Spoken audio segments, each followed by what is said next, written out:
Welcome back to the channel, guys. Today we're still got the SCANIA in the shop. Lots of stuff's been going on, but I want to show you something really cool we've got installed today. We got to fine tune it and do a couple more things to it, but we installed an electric hydraulic pump here to pick our SCANIA cap up and down. So instead of sitting over here jacking it up, or if we had a fire or something while we're doing a burnout, we can come over here and hit a button and pick it up. But one problem we're finding out is that it has pressure going one way and it has a little bit of pressure coming back. It's supposed to be pressure up, pressure down, but it's not really working that well. So we had to switch the hoses to make it go up and down. But let me show you. So we let it down. You see it comes down right there. If you hold this up button, picks the cab up, no problem. With our batteries are kind of dying, it sounds like. But a little bit of fine tuning. This thing will be in tippity tip top shape. Like Dakota was talking about, if we stopped like at a certain threshold, like right there is almost like, then it would go back down. Then it would go back down. Right there is like almost. Yeah, that's a peak. So if we leave it like that, it'll go up and down, no problem. But the problem is when it flips completely forward is when it gets really pissed off. But at the same time, there's nothing holding this thing from smacking down on us. Watch this. It's a little sketch. So we need to get a diverter valve, put it in line here somewhere. Our pump's getting hot because we've been messing with it trying to get it to work. A lot of weight. Heck yeah, It's a lot of weight at the top. There's gonna be a peak point. Right there's the balancing point. That is your peak point. Yep. Oh. Oh, it's so sketchy.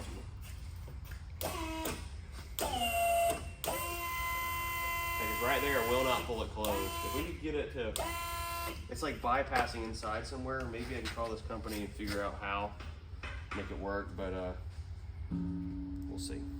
So on top of us building the custom lift up there, battery box, I'll show you that in just a second. We're building a custom set of fenders so that when the tires do blow up, they're contained within something. The only thing that worries me is like all the tire rubber sticking to the inside of the fenders and then lighting on fire. We found that out the hard way when the rubber set on the concrete and it caught on fire. I think it's fine. So the other thing we didn't think about is our airbags back there and all the hot rubber sticking to those and maybe catching on fire. So we might have to put a guard. yeah, so we might have to put an airbag guard on there. But Dakota's been here helping us build fenders. We've got these things all on here. I know we skipped a lot of footage. We'll roll some time lapse in just a second. But what do you think? What do you think? I think that's about the right. I think it's gonna look good once That's I about get the right it angle. out. Then you can just cut to match it or whatever. Yeah. All right. Well, that's what we're gonna do. Let's roll the time lapse.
So also, I know we haven't got a lot of filming done because our main cameraman Ryan hasn't been here. Aaron's been running all over the place. We're getting a lot of stuff done because we got to get in a hurry to go to Cleveland, of course, this weekend. But we've got our battery box completely rebuilt. Got our air tank mounted. That's been zip tied up for a while. All new battery mounts here. We've even put a battery kill switch because this thing's been killing batteries because there's all kinds of wiring inside there. That's a nightmare, for better words. But wires are all set up right. Lots of stuff happening. Got our FASS Fuel System mounted, a fuel cell put right here in the center. Needless to say, this thing's gonna be a full-time burnout truck, race truck, whatever we're gonna do with it. It'd be cool if they put automatic in this thing. That'd be ideal. Are you afraid you're going to stall it or something? Or just automatic for doing the burnouts and for going and doing racing. Who knows what with it. But here it is. We're going to roll a time lapse now of us getting the fenders to where they're at. and then we'll continue showing you everything we're doing along the way. We got a lot to get done. We still got to put a turbo on it and build exhaust pipe. So much to do. Well, YouTube, I'm back out here the next day, still kind of trying to film by myself. I've got Aaron in there shipping some orders out for the Blue Collar Cabover giveaway. If you're not entered to win, you should go to brucewilsonshop.com, get entered to win old Blue Collar the Cabover out there, and $5,000 in cash. And grab our new hats, the Make Trucking Great Again hats. They're freaking sweet. But last night, we got the fenders done, got the batteries all mounted in this thing, got the fuel pump, everything pretty much done on the back of the truck, got our braking system figured out. And I'm going to talk a little bit and show you everything we've got done. And then we're going to get right into the action on installing a brand new turbo right here in place of that old worn out spinny boy with a brand new PDI turbo. All right, we're going to start at the back of the truck and work our way forward, and I'll explain everything. So back here, we cut that little bit of frame that was sticking off the back, which is right over there, and moved the hitch and remounted it right here into the back of the truck. It looks ugly, but we'll refine it, make it look nicer later on down the road. Our fenders are completely installed, and you may be wondering, why do they look so terrible? Why do they look so ugly? Because I wanted to go with kind of the rat rod look, the death ray style look kind of the truck. And the biggest thing, we just need something functional that's going to keep someone from getting hurt from these tires when they do eventually blow up. We put a 2,000 pound lead weight back here just so the rear end has actually got some weight on it, so these tires will smoke really good and hopefully blow up. So that's why I got the weight. It's bolted on the back there. We're going to run a chain up and over. You can see those D-rings we added on that rear end. So when we pick the rear end up and air it up tight onto the chains, and we'll run that up and over the bar so to hold that weight on there also really well. And what that's going to do is keep the rear end from bouncing, because it will start to bounce eventually, I'm sure, because it still doesn't weigh a lot. You may think, I mean, there's still, you know, 3,000, 4,000, 5,000 pounds back here, but that really isn't a lot compared to what's usually on the back of this truck. Moving forward, I've got our brakes caged. You can kind of see right down in here where that right there is. On these, you kind of screw it out, and it's really easy to cage brakes on one of these European trucks. The brakes are caged. I've rerouted the airlines that were right here back to it into itself, and then we made a loop right here on another airline.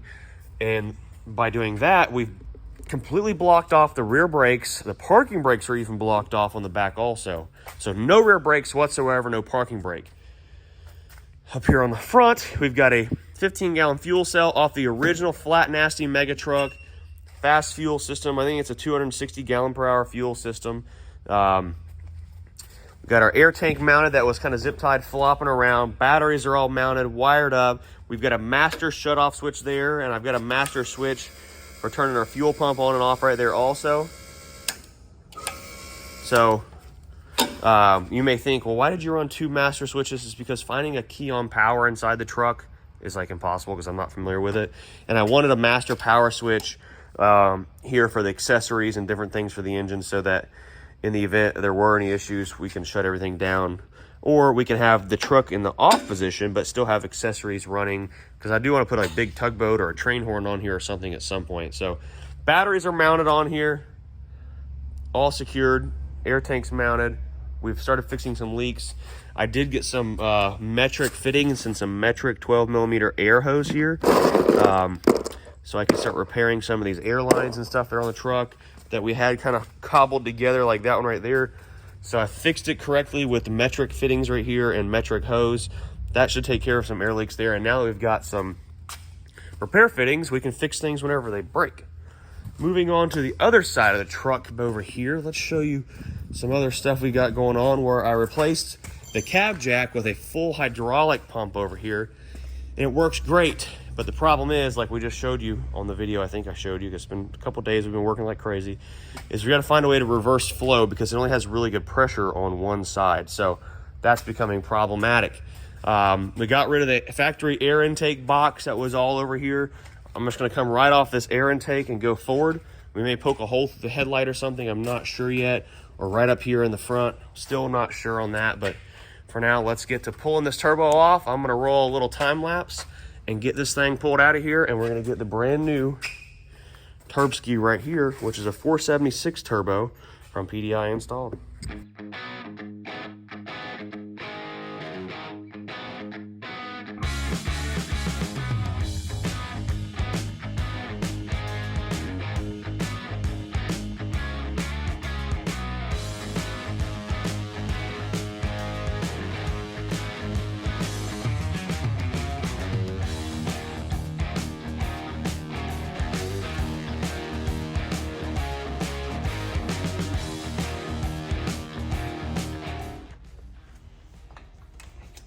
All right, YouTube.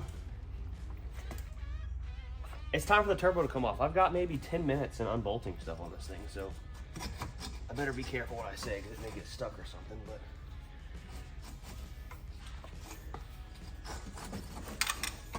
that was the easiest turbo uninstall I've ever done, I think. There's nothing to that. Oh, windy boy in there. All right, well, one turbo off. We'll get all this stuff cleaned out of the valley while we're right here. Only thing that worries me a little bit is this drain pipe, right? So, the only thing I'm a little bit concerned with is this other new turbo sitting right there in its place. But one whole set HX60 out of the way. Time to get the new one set in there. Bada bing, bada boom. Okay, turbo's off. You guys seen that. We've got some issues now. Our turbo outlet flange are a little bit different in size. So I'll show you this here. Let me turn the phone around. So our HX60 turbo outlet flange is a little bit smaller compared to our turbo outlet flange right here, which is a little bit bigger on our S400 Borg Warner. Even though it's not a Borg Warner, it's PDI made and assembled turbo. It's on the same similar frame as a Borg charger. So bigger cover here, smaller cover, more, what's the word for it? Just better flowing style charger here. Old school, flows less air. Same inside diameter outlet, but the outside diameter of the flanges is the wrong size. So we either have to find one that converts from this size to that, or we cut this off, weld it to this, or we find a flange like this, and we cut and weld a new one onto that pipe right over there. So that is our little predicament we're in right now. So we're gonna have to figure that out. I may have to run to the speed shop, see if they got any turbo flanges there. Sarah and I went to lunch. We found a V-band style fitting here that fits our new S400 turbo, our PDI turbo here, and it's steel because the pipe over here is steel. But you'll see the difference, well, wherever it's at. But this is the old turbo. It's just really old technology. I think this is probably like a 72 millimeter wheel. We've got a 76 right here, so a little bit bigger, more efficient. That was the word I was looking for earlier. Is a more efficient compressor cover there compared to this old turd of an HX60 here. So we've got everything right here we need. I'm gonna get the turbo mounted up on the truck. Then on the intercooler pipe over here, we're gonna have to weld this flange right here to it, but I want to get the turbo mounted up because then we'll take this pipe off right here and weld this new flange to that right there. So we'll get the turbo set on there. I got some gaskets and stuff to put in it on the exhaust manifolds here, which we're gonna have to replace those soon too because they're leaking. You can see that over there, but that boy looks not happy. So we're gonna get a new exhaust manifold gasket there and clean that out real good and get our turbo mounted up there. So roll the time lapse.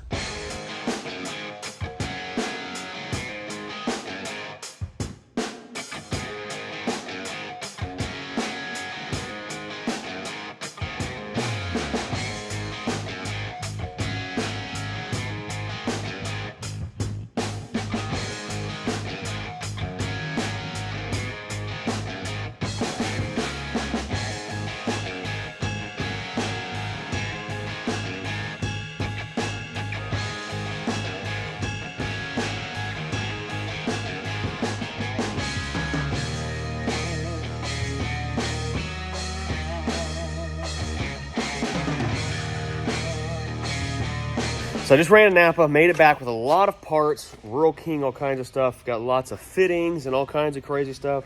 I'm gonna roll and show you guys what all I picked up and why, and here it is. So the original oil line, which is right here, which we had to change to feed the turbo, we went to our speed shop here in town, Bullfrog, got a fitting that screwed right into there, and we're gonna make some hose with some fittings here. We put a fitting in the top of the new turbo right there to build a new oil feed line. I've got some vibrant clamps right here and put clamps right there on that intercooler boot and replace the hose clamps that were on it just because we're gonna be running a little bit higher boost.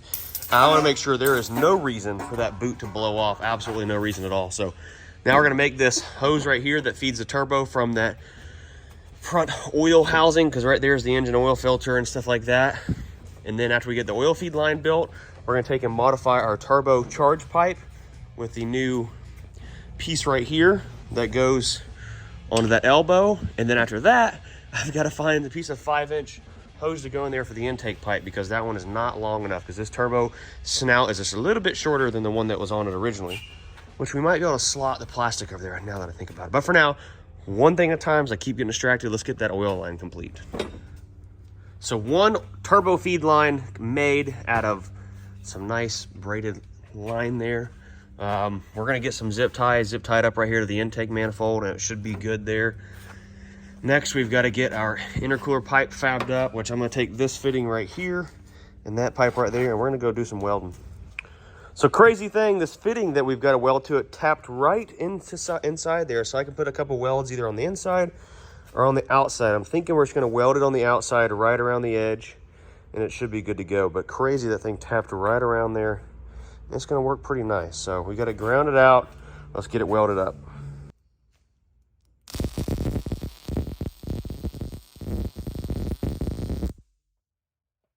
Okay, so we got our fitting all welded on there. Turned out all right for some Bruce Wilson fab. Fixed a broken bracket that I forgot about, but that's fixed up on the truck now. Let me get this thing put up here in place. We've got a clamp already up here. Thing split apart. Pretty crazy how they clamp that onto the boot there. It's different for sure. So that goes back right there. This is gonna be fun. It's so weird. I've never seen something like that.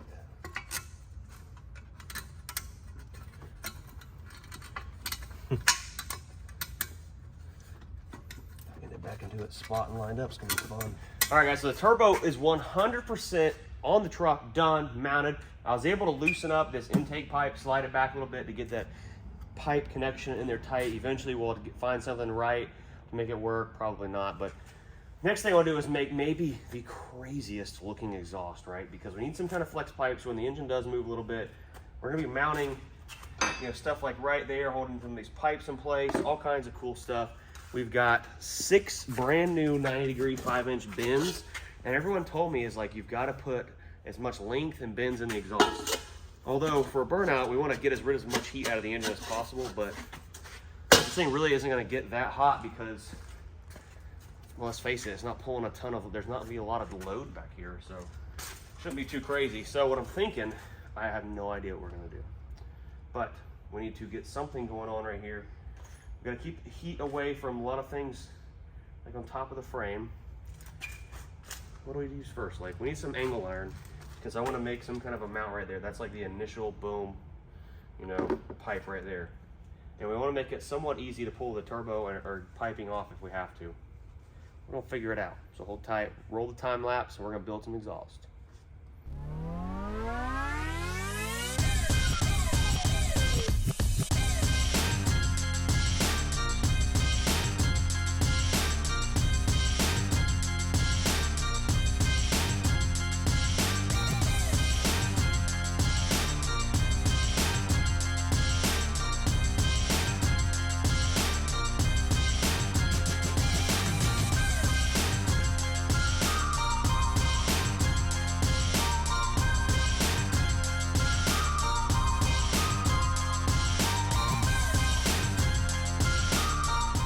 Well, folks, we built a custom one-off exhaust. Everybody in Scandinavia said that we need to put as many bends and as much long pieces of pipe as possible. Well, I think we did that.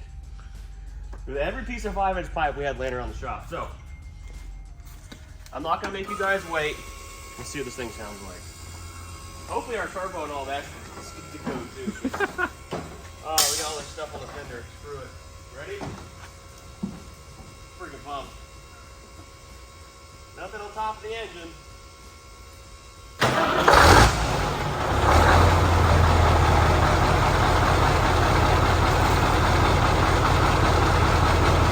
Oh, it sounds so glorious.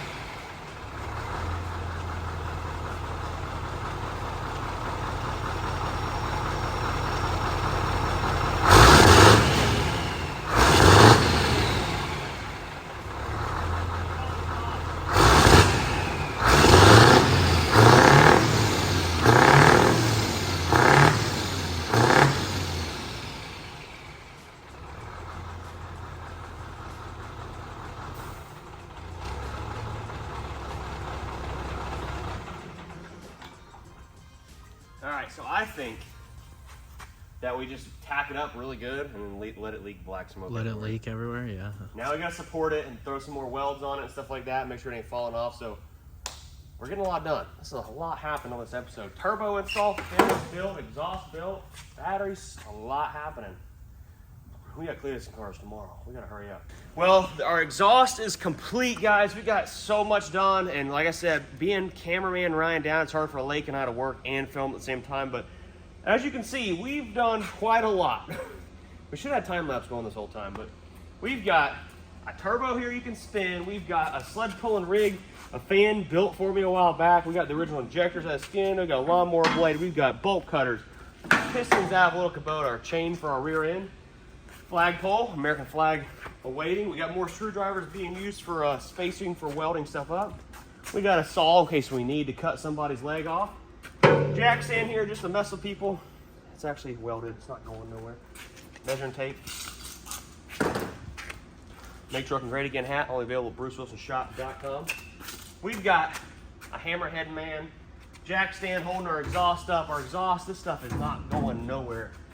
More stiffeners right here. This thing's turning into a rat rod. I know a lot of people are going to be super upset with what we've done to this truck, but the biggest thing, we'll get to that in just a second, but all the brakes are all done up. Everything is done, ready to load this thing on the trailer, except setting it up so that we can hold the brake while the burnout and while revving the engine up. And I think it's just a brake pressure sensor we're going to bypass. And we can probably do that first thing in the morning before we got to load it up. We got our intake right here, ran, ready for us to cut a hole in the front cowling. And a lot of people are not going to like that, but it's happening. Yeah. Here it is. Biggest thing I'm proud of right here is our electronic cab jack. So instead of having to jack it up, we've got it all. There's a lot going on here, but it works. Ready? Oh, I guess it helps if we turn our battery power on over there. Yeah, it would. 1 second.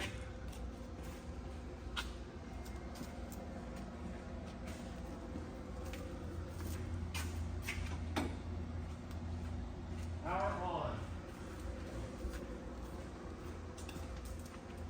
Here we go. Then we pick up on it to pull it down, right? I think so. Yeah, I believe so. Takes a second because there's a lot of hoses to fill, and we need a bigger pump. So we're going to have to upgrade that, but it'll close in a second.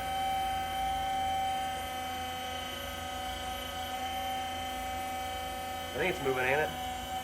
Yeah. I'm gonna have to help it. You want to hit the button? I think we had to help it last time. Just don't put your hand through the windshield. Yeah. There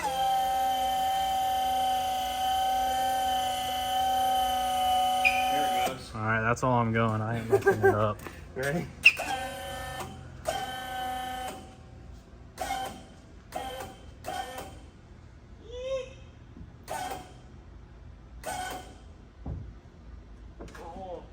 Oh, it's so sketch.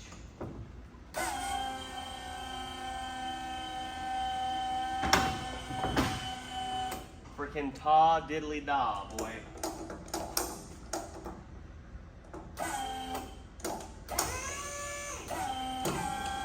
Look at that. I know y'all are jealous.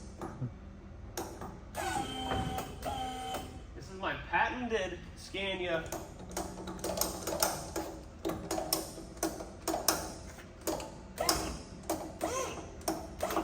Yes, it works. The locks are locked, I believe.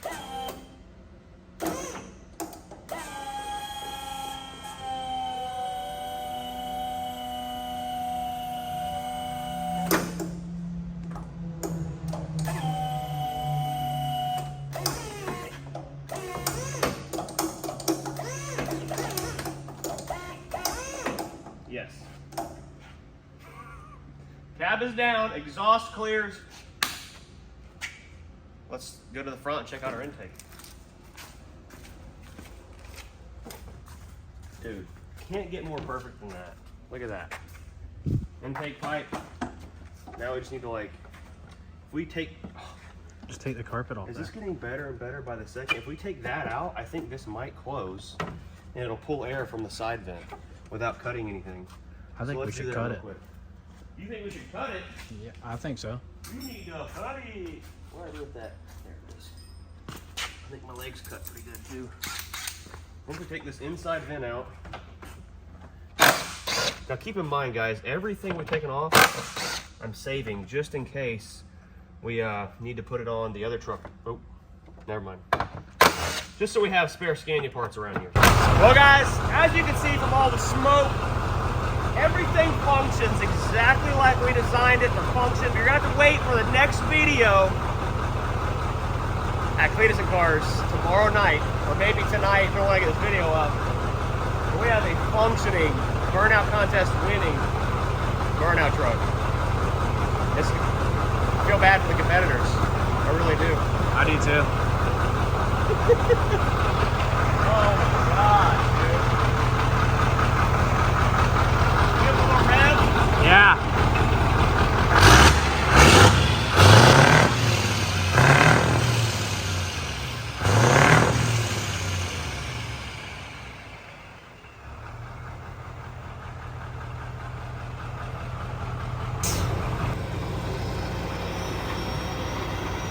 Well, guys, we're out here at the Diesel Life compound. We had to make a stop because we couldn't get our trailer. Our Scania's too tall. We're gonna get a tow dolly. Tim was gonna bring down, but he had a fire on his truck. He's not gonna make it, so we're borrowing Chris from Diesel Life's trailer. Shout out to Chris. Y'all check out their YouTube channel. It's always in the link below. You all right? Oh yeah, we're good, bro. Appreciate it. Appreciate it. So we got us a low boy. Let's get it hooked up and head back to the shop. All right, so what do we gotta do? It's got a generator start, throttle. We're not here because we're on the ground. Yeah, yeah. All right. Raise lower. Yep. So how low can we go with this thing? Like as far as like once it's latched? Right here. Okay. That's pretty low. I think it might work. So we're gonna latch this knock in here in just a second. I can't see it. Yeah, it's almost there, about another inch. There you go. Oh, look, right there. All right, now go down. Well, that's easy enough. Yeah, that's the first one. Yeah, it's plenty high. So now, in order to detach, Gotta pick it up. You shut your air off. yep, disconnect. Do that. Pull your line. Yep, Reset your air.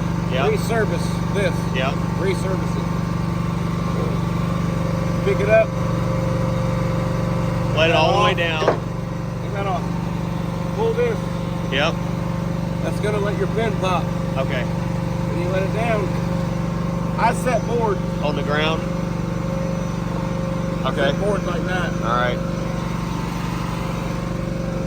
And then it folds down on the frame right here, right? Right here, you go. Let it down. Go down.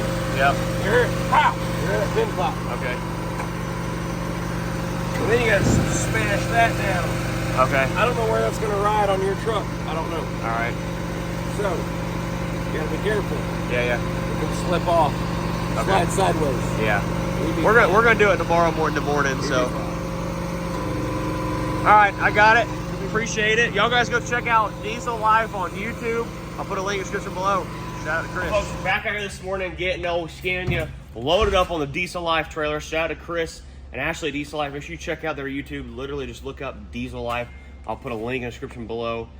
We literally couldn't get this old hot rod there if it wasn't for them as our backup plan. But we're on the way, loading up. We'll see you guys next video. Make sure you smash the like button, subscribe if you're new to the channel. Comment down below. Give us your honest opinion on our death trap here. Go to BruceWilsonShop.com, grab you some merch, and get in to win Blue Collar the Cabover, $5,000 in cash. See you guys later. Peace.